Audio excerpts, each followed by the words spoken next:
Hey everybody, it's George the Tech.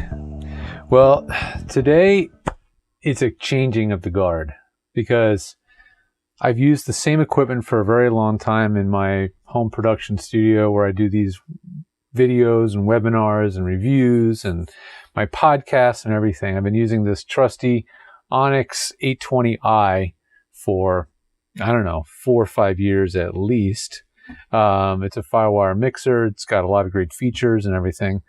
And I've had to have it coupled because I've needed to do more than just one audio device for doing phone patches and Skype and all that.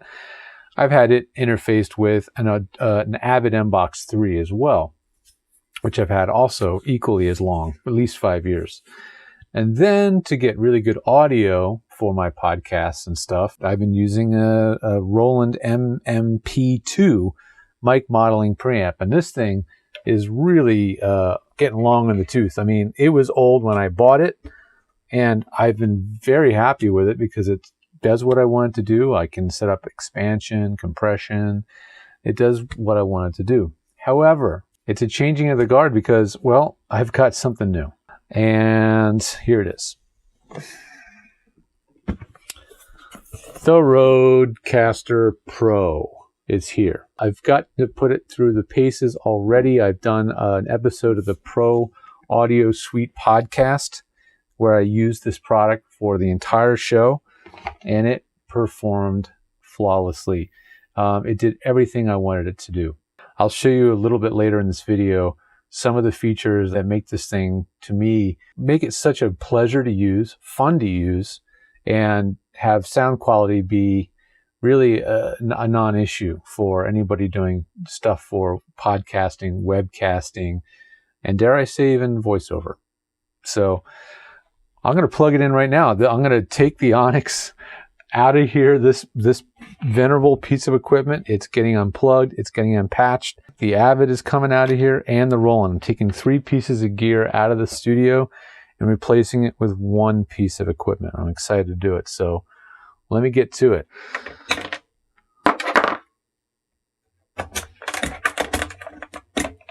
Oh, I love unplugging gear. I love unplugging gear. I love removing extraneous cables you don't need anymore. Oh, it's the best. Okay, unplug the dusty and pretty trusty old Onyx 820i. Goodbye, 820i. Ooh, it's a bit dirty over here. It's been sitting here a long time. A long time. Don't worry. This is going to be all edited out later. Wow. This is embarrassing. But I do leave my studio window open a lot when the weather's nice, so dust comes in pretty bad. All right, and I'm so glad to get rid of the Avid MBox. Bye-bye.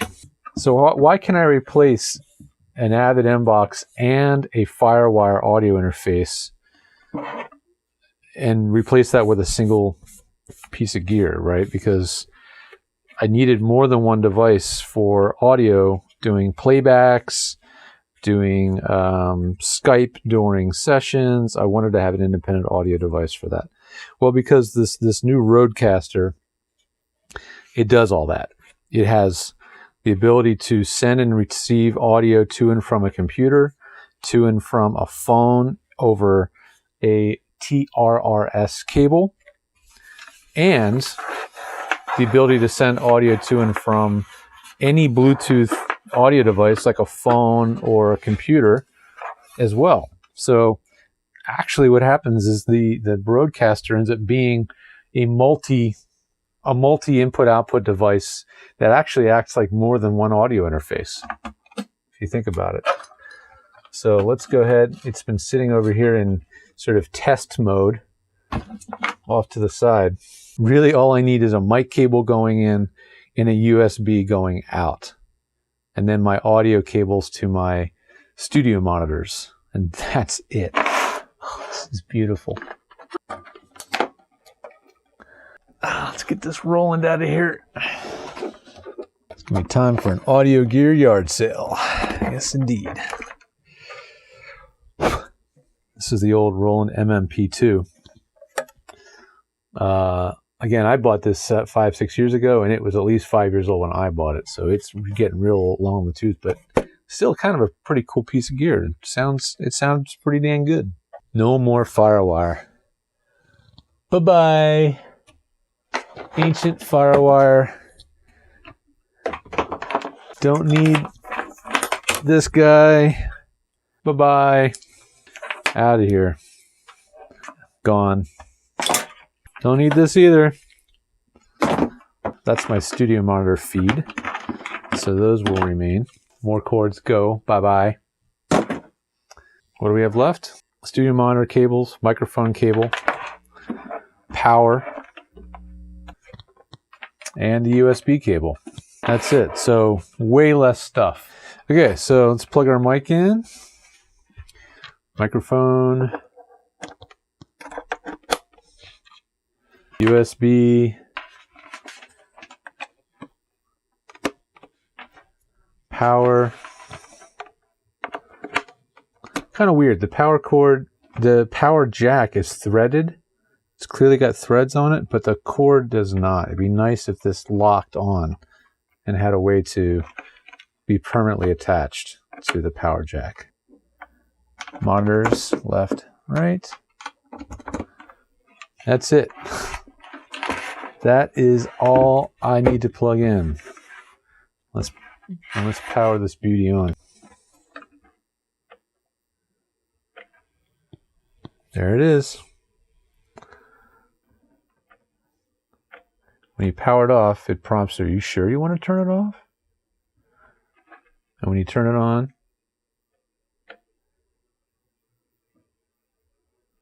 boots up, all the lights come on. It's ready to go. That looks nice, doesn't it? Look how vivid the lighting is. I love the lighting on this thing.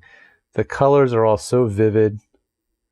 It really looks, it's a pretty looking piece of gear. This is now the central control station for everything I do in here. Webcasting, podcasting, demos, doing webinars. It's all going to happen from the Rodecaster Pro now. So my microphone for doing my webinars and teaching is coming on channel 1. Right now, I have no need to have any other microphones. So mics 1, 2, and 3 are going to be dormant. This one is the USB return from the computer. So this is going to be used a lot for playback, or if I'm doing source connect or anything that's audio emanating from the computer, that's going to come up on this fader. Here I'm going to have a cord plugged into the back of the unit. That's a TRRS cable if I want to plug it into my mobile phone. That gives me another place to get audio or use a phone as an actual phone patch if I really need more callers on a session. Normally I'm just going to use Skype or Source Connect here. Then I have Bluetooth. That lets me connect to the Mac Mini with Bluetooth as well. So now I can have, let's say, a Skype caller on this using the Bluetooth channels. I can have Source Connect on this using the USB and my mic here. And so I can have all these going on at the same time. Now with the multi-track driver that they have in their newest firmware update, I'll be able to record my mic, the caller on Source Connect, and the caller on Bluetooth all at the same time on their own tracks, or just record the whole mix. How do you record yourself without it getting a loop back? Well, that's because it's got mix minus. That's right. You can actually go in here, go into hardware, advanced, and turn on, look at that, mix minus. You can actually do that with this thing. Super, super cool.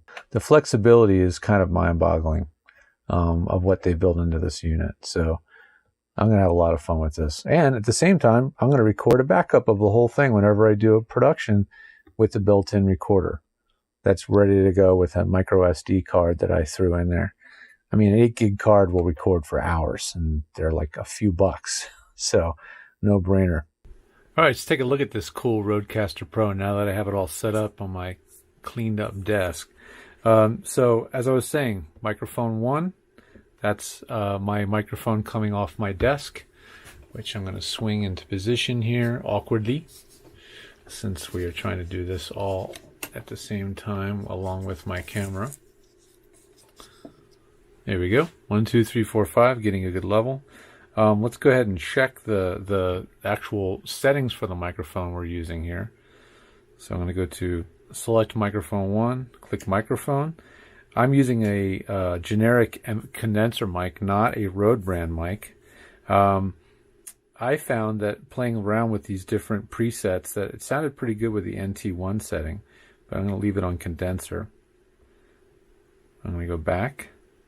I'm going to check levels. 1, 2, 3, 4. Check, check, check, check. 1, 2, 3, 4. Coming in right in that green bar range, so that means we're on good levels. We can always increase it or decrease it there. It does have some generic settings for tone. I have a medium tone voice, I guess. Strength, I guess medium strength. That's a little nebulous, but they're obviously trying to make it simple to use. If I go into advanced, and now I can turn on oral exciter or big bottom, depending on whether I want to boost the low end or not. And I can turn all those things on. Let's go ahead and record the audio I'm giving you guys right now so you guys can hear what it is I'm putting into my recording. And I'm going to monitor myself on my cans. These are Audio-Technica ATH-M40Xs, which are my favorite budget headphones. Plugging into the conveniently located front headphone jack, which is curiously a mini jack. The 4 headphone jacks on the rear are 1/4 inch.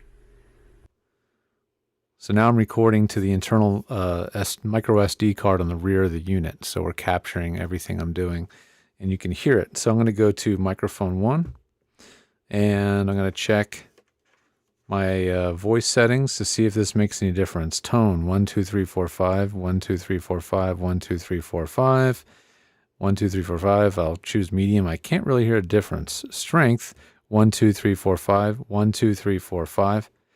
Do I have a strong voice? Do I have a soft voice? Do I have a medium voice? I guess medium voice seems to be about right.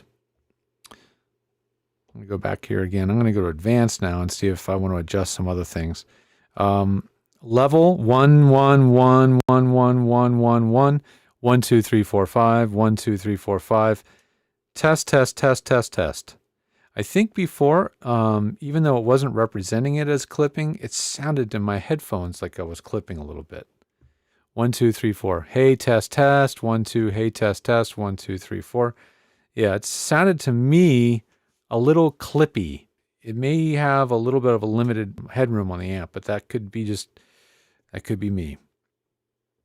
And then go to my advanced, and let's see if I want to use some of these features. Right now I am using compressor, high pass filter, noise gate, because I have a Mac Mini and a hard drive underneath my desk making noise, and everything else is turned off. But let's just turn off all processing. 1, 2, 3, 4, 5, 6, 7, 8, 9, 10. So that's totally flat, and with this microphone it still sounds nice, but a little bit of processing never hurt anybody. Sounds pretty nice with some processing, that's for sure. I find the gate 1, 2, 3, 4, 5. 1, 2, 3, 4, 5. I find the gate logic, the way it's set up, really good. I test, test, test. The release is a little on the slow side. Maybe I'd like it to be a little faster. You can just hear a little bit of the noise die away when the gate closes again, but it's pretty acceptable. High pass filter is just a no-brainer. In most cases, your microphone's gonna pick up some rumble and low frequency noise. Compressor just deals with dynamic changes. If you have a very sibilant microphone and you have a sibilance issue, the de-esser should help you. I don't really have an issue with that. Ducking is a very interesting thing. If you turn that on, it will duck down the other channel so that your voice is the prominent voice. So not an issue here. I'm only recording one mic. Oral exciter. Here it is with the oral exciter turned on. It gets very bright and exciting sounding. And here it is with the bass boosted with the big bottom from Aphex. People like the way that it sounds in their own headphones, but I find it can sometimes muddy up the sound. I tend to avoid using that. And I think oral exciter's a little over the top, so I'm going to leave those off. So there we go. There's my settings that I prefer the sound of. And the thing comes pre-recorded with some sound samples in the sound effects pads. And if you want to hear them, you tap a pad, but to hear it, of course, you got to fade it in.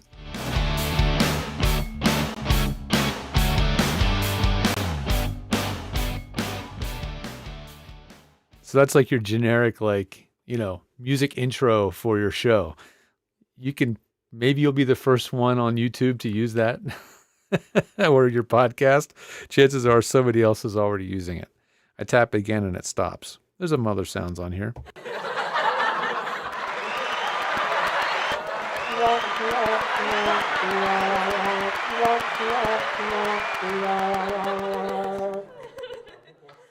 Now, interestingly, on that playback, I was getting some static.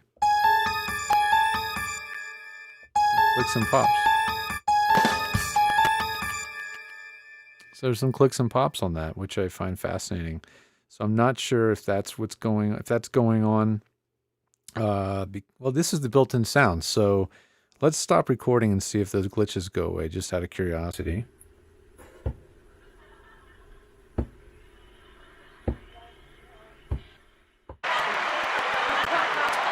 Well, how about that? So if I'm playing back sound effects and recording to the internal sound card, there are some glitches. So that's something I'm going to have to contact Rode about and see if that's a problem with my memory card or if that's a problem with the unit. So that's fascinating. Anyway, another thing I can do is I can couple the Bluetooth on my computer to the Bluetooth on the Rode. And the beauty of that is now the computer can have another way of getting audio in and out.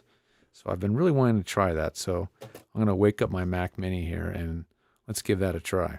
All right, well, let's check and see how we can pair the Bluetooth.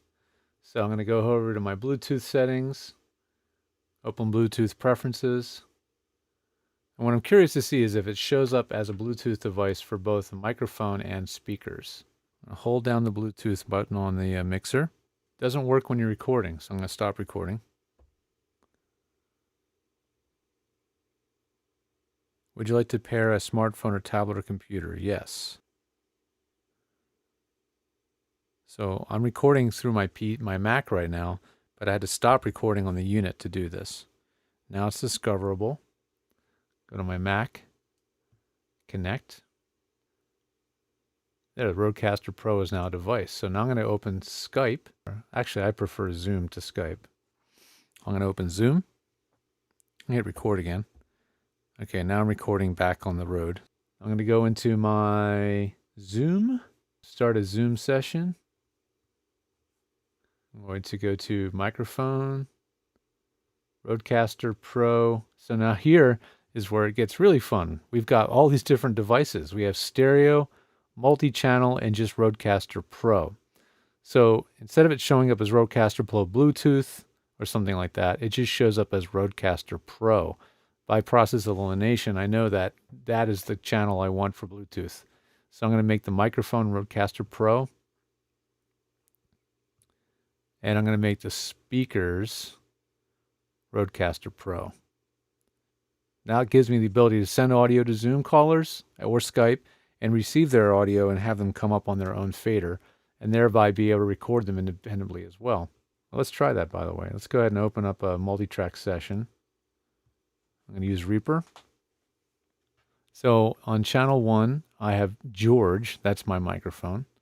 On channel, or track 2, I should say, not channel 2, I have the entire mix coming off the Rodecaster.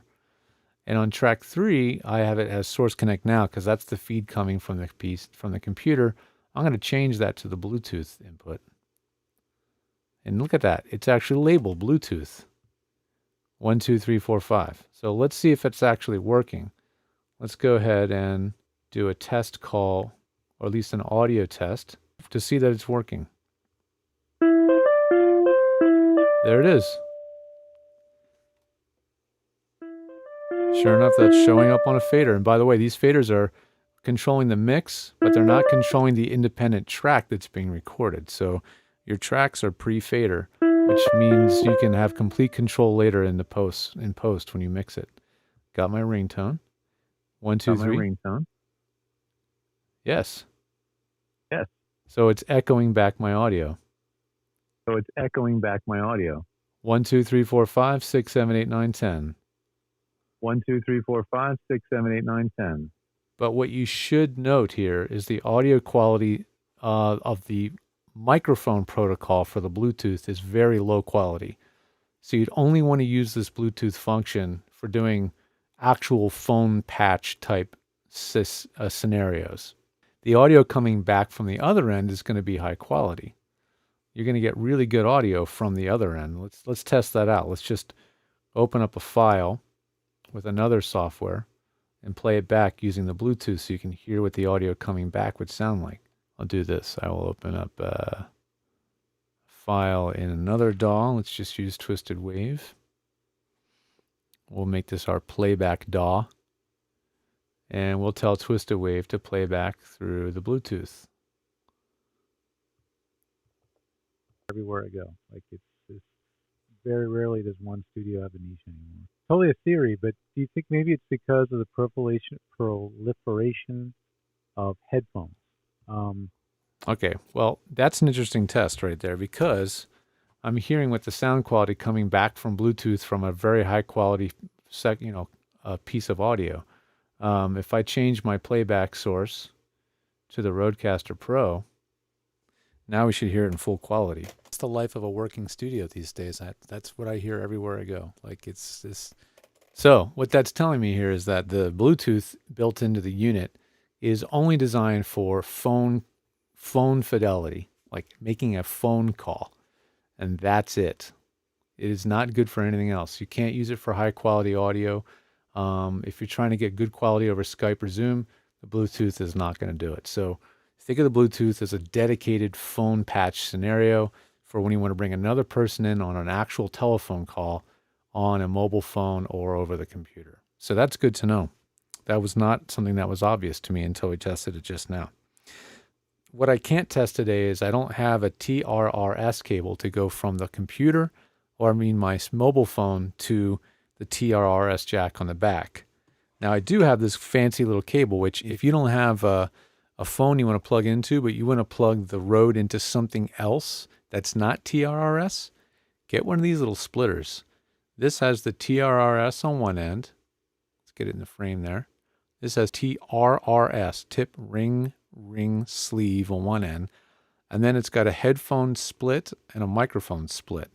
So that lets you now, if you plug this into the mixer, get two independent signals, a line in and a line out, which now makes it easier to plug it into other gear that's not TRRS.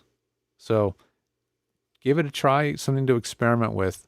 I don't know if the input on this is designed to see a microphone level or a line level. That's going to take some experimentation to see what works best with it. There you have it. This has been my kind of disorganized, go with the flow review / test / tutorial of using the Rodecaster Pro. I've recorded this on multiple cameras in multiple formats. It's going to be a nightmare for me to edit later, but what the heck, it's fun. And we'll see what you guys think of the product. I think I have discovered maybe one little bug. That's recording with the micro SD card. While recording with that, I was getting some dropouts, some glitching on the playbacks. You can hear that. So there's like a weird clocking issue going on. So I'll be checking in with Rode to find out what that is. This is a device that's completely a computer-operated device on the inside. It uses firmware. I've already upgraded the firmware so that I not only have stereo recording, but multi-track recording. Chances are there's going to be another firmware update soon to remedy any current bugs or future bugs that may come along.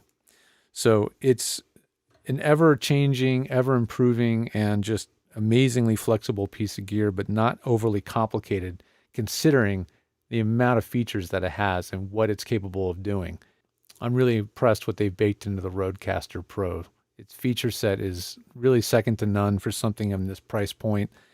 Its form factor is really practical, very easy to use. I love the size of it. It feels really well made.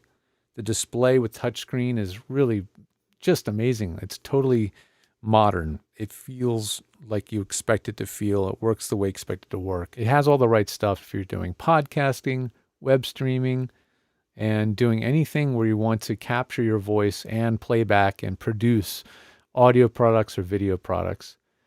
And for voice actors, this could be an interesting solution for you as well.